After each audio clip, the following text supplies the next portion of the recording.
Soins, santé, sécurité sociale. Ce sujet est très polémique entre les deux pays. Objectivement, je n'en vois pas véritablement de raison car ce sont deux choix de société radicalement opposés. L'Américain déteste l'assistanat dans son âme, l'État envahissant son espace privé, en un mot, sa liberté. Il aime payer ou économiser pour son propre compte, pas pour la collectivité.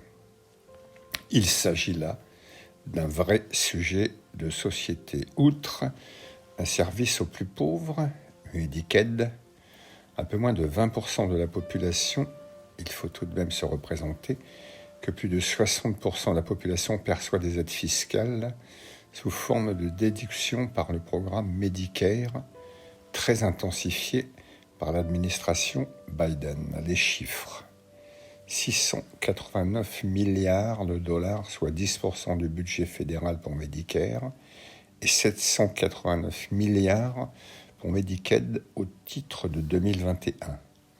Pour l'année 2019, le budget fédéral américain a comptabilisé la somme de 1219 milliards de dollars pour les dépenses de santé. En dépit de sommes annoncées, tout est insuffisant, sauf le niveau de qualité des soins. Le système fonctionne sur un mode commercial, à savoir qualité, optimisation, recherche avancée, salaire très élevé et profit gigantesque. Le secteur, largement financé par l'État, et tout autant par le secteur des assurances privées, elles aussi extrêmement profitables. Qu'est-ce à dire ? On ne voit pas d'Américains mourir de maladie dans les rues. Les épidémies, dixit le dernier Covid, sont une gigantesque préoccupation pour le pays. Trump lui-même, et pourtant, a considérablement boosté Pfizer pour en faire la première solution mondiale en termes de vaccins. Tout fut gratuit pour la pandémie. Il n'est pas vrai que l'on peut mourir sur un brancard dans les hôpitaux américains, à défaut de présenter une carte de crédit. C'est tout simplement faux ou une grossière fake.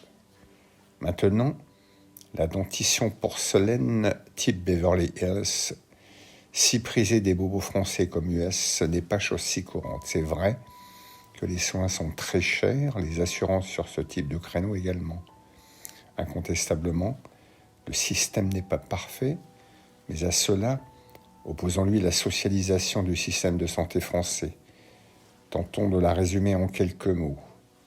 Paupérisation de toutes les catégories de personnel, bureaucratie outrancière et impotente, budgets colossaux et déficit du même ordre, engorgement jusqu'à thrombose des services d'urgence, car ils deviennent le seul accès à la santé restant, abus de tous ordres dans l'accès aux soins qui contreviennent aux règles mêmes du simple bon sens.